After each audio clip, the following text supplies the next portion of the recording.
So I just woke up about an hour ago. It is now 5:22 p.m. and I'm just about to head off to night shift for my last night shift ever and probably my last inpatient rotation ever. Alright, so I just got in the building. I'm heading through the downstairs to our workroom. I'll take over the 2 pagers that I have to cover and hear about any incoming patients.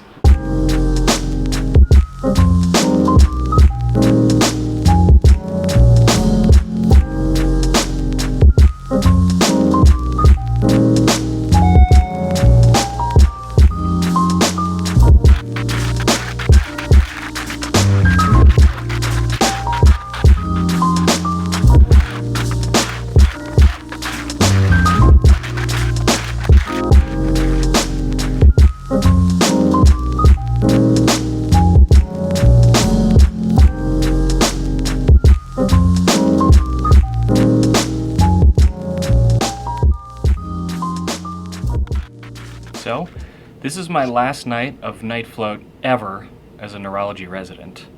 I've learned a ton, but I am definitely ready to be done because it can be a bit of a meat grinder. Basically, your first year, which is actually your second year of being a resident, in our program you just see all emergency department consults, floor consults, and you do all the cross coverage, so that's a tough year. But your upper level 2 years, so your third year and your fourth year, you just see strokes because we happen to be one of the highest volume stroke centers in the entire country. On average, I'll see anywhere from 4 to sometimes 6, sometimes 8 strokes, and I cover this hospital and 2 other hospitals as well. So that's routine consults, level 1 strokes. These are people who need decisions to be made about thrombectomy or TPA, so very high acuity, a little bit easier, more of a cookie cutter rotation, but plenty busy. I think certainly a night flow system is far and away better than a 30-hour call, like every 4th day doing 30 hours, because you can kind of get on a regular sleep schedule. So I sleep all day and then I come in during the night, and we do it for 2 weeks straight, so it's worth it to make that switch. Some people really struggle with this though, but I've always been pretty lucky and been able to switch over pretty easy. The more difficult thing about the night float system though is the total social isolation. So you're really a vampire, you're just home and then back to the hospital. And you see maybe one other person, which is your junior resident, and that's it. Ooh. And that's it for about 2 weeks straight.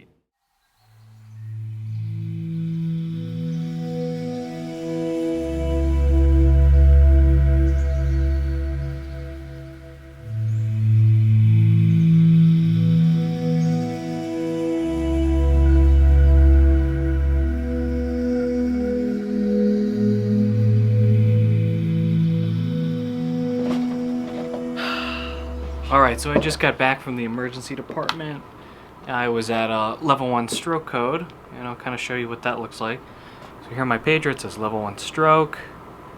It usually gives kind of a brief description, the age of the person, kind of like roughly what EMS is seeing, and then other important things like their blood pressure and glucose, etc. So I obviously can't take you with me to show you what that looks like, but I can kind of talk you through it. So the designation of a level 1 stroke code is there to inform me before the patient arrives that this is a potential candidate for a drug called TPA.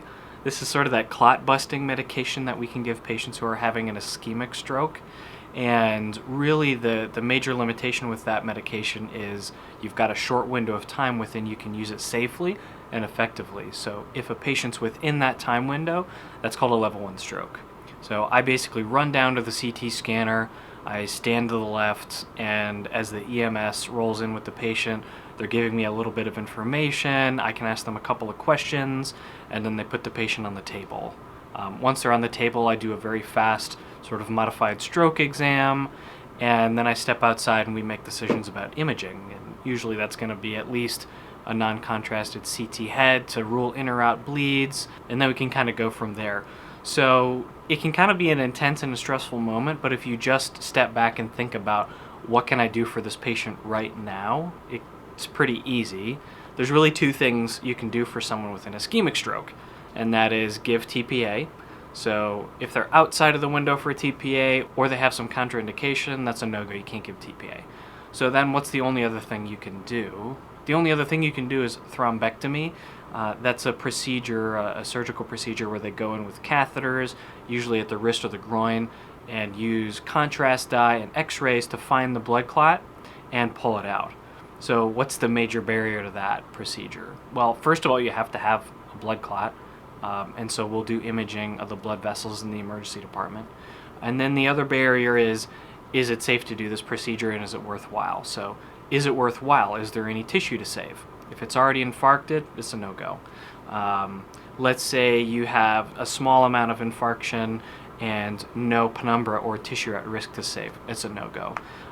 Or if you just have a very, very large infarct that's at risk for bleeding, if you reperfuse it, that's a no-go. So the patient I just saw was extremely, extremely hypertensive. They were within the window. I would say they're pretty much non-focal on exam. And so that puts you in a very kind of awkward position of, I can technically give this person TPA, but should I? And I know most of you out there are going to say, just give TPA, just give it. So the thing about TPA is not without risk. You can certainly cause systemic hemorrhages or intracranial hemorrhages. So it's something you have to think about. So it's these times in medicine when we actually have to show restraint that for me are actually much more stressful than when I actually have evidence for doing something. There's plenty of times when you're actually not 100% sure if the patient is having a stroke or not. Clinically, they look like they're having a stroke, but you give them TPA and you cross your fingers.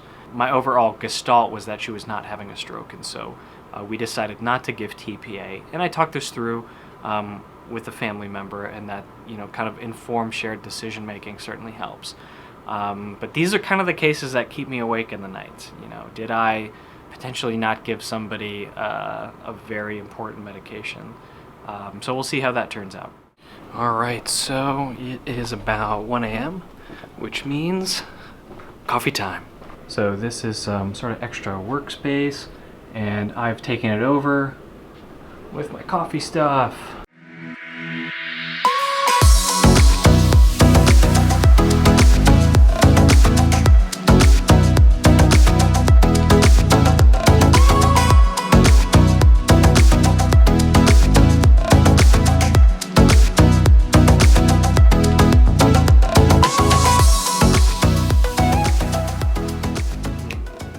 All right, so turned into a little bit of a slow night, knock on wood. Watch my pager go off now, but I thought I'd take a little bit of time and maybe just talk about some advice maybe I wish I had heard early in my career. This is advice that's from a fourth-year resident who's at the end of their neurology residency. So this is aimed at, brand new interns, rising PGY2s, etc. First piece of advice is be generous. What is the most important commodity to a medical resident? It's time. It's definitely time. When you're working, 60, 80-hour work weeks, it's definitely time. I know that everybody says, time is the major commodity, but I'm telling you, it's super important to residents who are working a ton. So be generous with your time in two ways.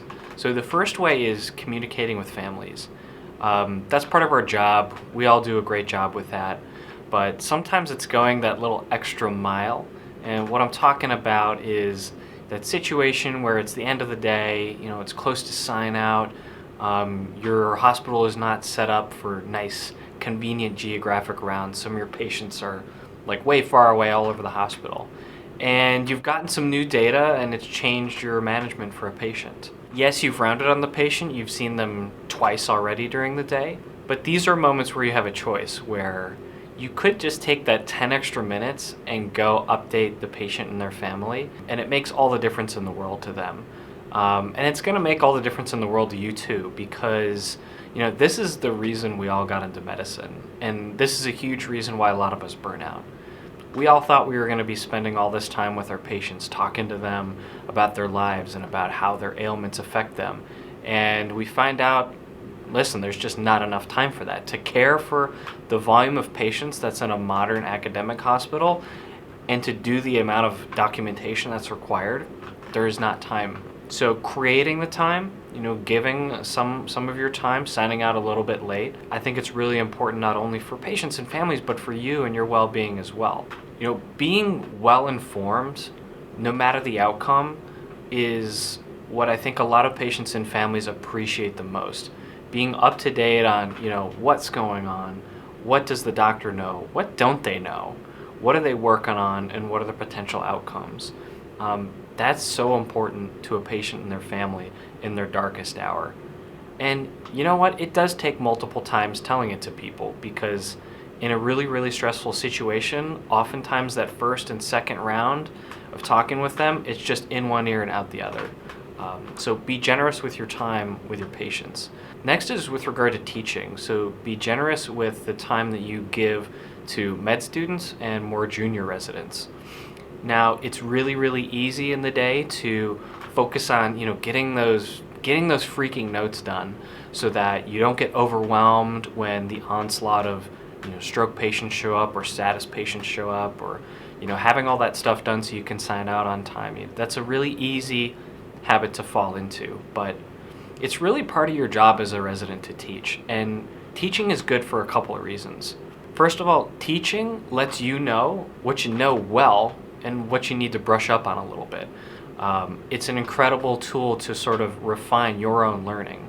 So I typically every week come up with a couple of topics that I think are actually weaknesses for me, and I learn the heck out of them, and I figure out how best to teach them to others. Next, teaching just feels good. It feels good to tell people about what you know, and it feels good to see other people learn and say, oh, I didn't get it until you explained it this way. That is such a rewarding feeling, and again, this is a great defense against burnout. I'm not saying that I am one of those residents, but I really believe that being that great resident that your students look up to and that your more junior residents look up to is a choice. Certainly there's variance in people's teaching abilities, but honestly, at the end of the day, it comes down to effort. So be generous with your time. Number 2, be honest. Honesty is really your safety net. It's gonna save you from making mistakes and doing things that you regret. If your attending asks you a question and you don't know the answer, and it's not the kind of guessing type question, be honest and tell them you don't know, but that you're gonna take the time and go look it up. If you're asked a question about your patient's history or physical exam finding, and again, you don't know, you didn't ask, or you didn't perform it, just be honest. And this is one of those things where you think this would never happen to you. I would never be dishonest about reporting a patient's history or exam findings. Think again, because it happens to all of us, or at least that temptation. There's always going to be that attending that's kind of stressing you out, and you're low on sleep, and you think it's a little white lie to just get them off your back. The temptation is there. Really, the more important part of this is being honest with yourself. Being honest about what you were and were not able to definitively get on your physical exam or history or thought process. And this is a way to combat your biases. So like a quick example of this might be somebody coming in with acute vertigo, and most of the story sounds kind of peripheral, and most of the exam kind of sounds peripheral as well, but that head impulse test you were really struggling with, and you weren't sure about that. Or you heard about, a little portion of history there that, gosh, that's the one thing that just doesn't fit. Stop. Be honest with yourself. You don't reject data that is in front of you because you don't want this person to be having a stroke. Be kind. This one sounds kind of cheesy, but residency is stressful, and it can stress people out to the point that they become a person they don't want to be.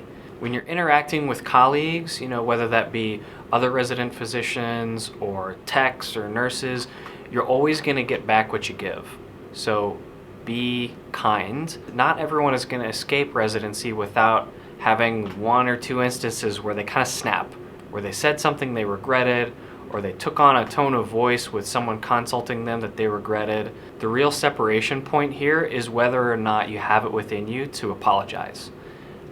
This has happened to me once, maybe twice, where I said something that I shouldn't have said, or I kind of was short with somebody over the phone, and I got off the phone and I thought, this is just not me. This isn't me. There's no excuse for that. There isn't. And so I did call those people back and apologize. Listen, there is no excuse for ragging on co-residents or people below you or attendings ragging on residents. There's just no excuse. We can talk about all the reasons it happens, and that's reasonable. Stress, low sleep, very high intensity situations. But that doesn't mean it's an excuse. If someone's consulting you and it's a silly consult, be nice about it. They're consulting you for a reason. Either they really don't know and they're concerned, or their attending is forcing them to do it. So just communicate. Communicating in kind of an open way is always the way through these situations. And we'll come back to this in a second, but just because somebody is telling you about a silly consult doesn't necessarily mean that it's silly. They don't have the skills that you have. Next. Be paranoid. Be very paranoid. Listen, you're the resident. These are your patients, and the buck stops with you. Now you may say, hey, the buck is supposed to stop with my attending, and technically that's true. But if you're feeding your attending bad information, that's a problem. And you're the one taking the history, you're the one doing the exam, you're the one putting in the orders, you're the one doing the documentation. The buck stops with you. So don't trust anybody or anything. Always read your own images. Always take your own history. Always do your own medication reconciliation. Always do your own physical exam. You need to always make assumptions that something was missed. Something was misread on that MRI. The medication reconciliation was wrong. A key portion of the history or physical exam was missed. This is how you cover yourself. This is how you don't miss things or make mistakes. You would be surprised how many things are missed. And the way to combat that sort of Swiss cheese incident where we have a near miss or, heaven forbid, a bad outcome, the way to combat this is through being paranoid. This isn't necessarily true, but it's always best to operate under the assumption that you are the only one with proficient physical exam skills, abilities to look through imaging and synthesize data. I think a great and sort of common example of this is going back to one of those silly consults. Somebody calls you and says, hey, I've got this consult, my attending wants me to do it, I think it's all psych, and their lower extremity weakness, I think they're faking, I can tell. In one version of history, you would say, this sounds ridiculous, I don't think I need to see this consult, and the person on the other line says, okay. And in another version of history, you go, take your own history, do your own exam, and lo and behold, the person has a raging transverse myelitis. Trust, but verify. Next under being paranoid is checklists. Checklists. Use checklists, okay? They're not just for surgeons. There is a reason that 30-year career pilots, even on that 31st year of them doing the same thing over and over again, there's a reason they're using checklists, okay? There's no excuse to not use checklists. For admissions, using a checklist as a way to work through imaging in a systematic way. I can do a video about that in the future, but use checklists. I do. I never miss anything on my admission orders. Those things like DVT prophylaxis, code status, those things you kind of always miss but can be a big problem, you should be using checklists for. Okay, next, be selfish. This is a two-parter. So the first part is about self-care. There's going to be situations where, despite you being a resident, working insane hours, stressful situations, you're going to be kind of pressured into working more because it's easy to do that to a resident. Moonlighting, staying a little bit later than you need to do some unnecessary task. Maybe taking on some kind of research that you just do not care about and don't think will help your career in any way. It's okay to say no. It's okay to be selfish. I mean, when it comes to moonlighting, if you're not being pressured into it and you want that extra experience or you want that extra cash, go for it. But, take care of yourself. Use your free time to, spend time with your pets or your significant others or your friends, or time alone. Do some reading, do some photography, eat well, exercise. And I'll be honest, these are things I kind of struggled with during residency, and a lot of residents do. So I'm gonna give you a pass. I'm gonna tell you it's okay to be selfish about self-care. Next is being selfish about your career development. This is one that I seriously struggled with during residency. Everything has worked out well for me. I've got the fellowship I want. I'm going where I want. So it worked out well, but it could have gone a lot easier. So the first part of this is be aggressive about identifying mentors early on. And notice that I use the term mentors plural. There is no such thing as the one mentor that's out there waiting for you. Okay, so there's multiple different mentors for different aspects of your career. So there's going to be that mentor who's going to hook you up with that research you want. Or there's that mentor who's an excellent teacher who's going to hook you up with some opportunity to teach. There's the mentor who is an excellent physician in that they have amazing bedside manner, their thought process is incredible, and they are a master of the physical exam. And then there's the mentor who is killing it with the work-life balance. They've got 2 young kids. They exercise regularly. They eat healthy. They go out and have fun, and they're still a happy physician. How do they do that? Yes, a lot of residency programs do have formal mentorship programs, but oftentimes these are lacking and not perfect and not right for you because there is no one size fits all. So you can't sit back and wait for these mentors to just come find you. You got to get out there and find them. So do that early on because pretty quick you have to start making decisions about your fellowships and jobs. So get on top of that. Okay, the last one I figured out kind of late in my career, and it's being present. Don't wish your life away. I know this is not the life that you want right now. You don't want to be a resident forever. But it's still 4 years of your youth. And it's honestly 4 years of loads of flashbulb events and memories. So even on your busy on-service days, savor that camaraderie, that sense of team that you have, because this is the last time you're gonna experience that sense of team, that sense of just raw patient care, doctoring. Like, this is it. One thing I noticed is that during my intern year, I had so many stories to tell. I had so many highs and so many deep lows. That was an incredible experience. And then it just kind of fizzled away. And I wondered, what's going on? Why isn't this good stuff happening anymore? And the thing is, the normalcy of it all, it starts to normalize. These crazy things that we go through become mundane, and you forget about them. So it's not that the good things are happening less, it's that you're not remembering them. Try to find some way to consolidate these experiences. Maybe journal about your big wins, your small wins, things that were hilarious stories.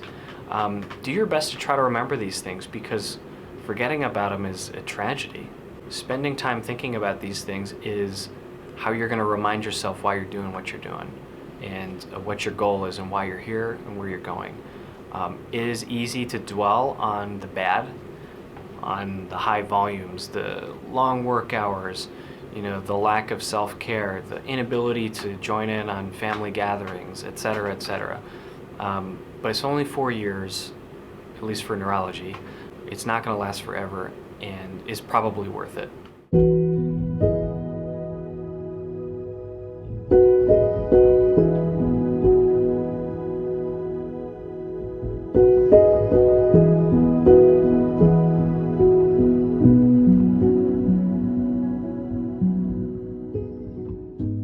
Well, my shift was officially supposed to be over at 7 o'clock, but I got consulted at 6:45, so it's all good.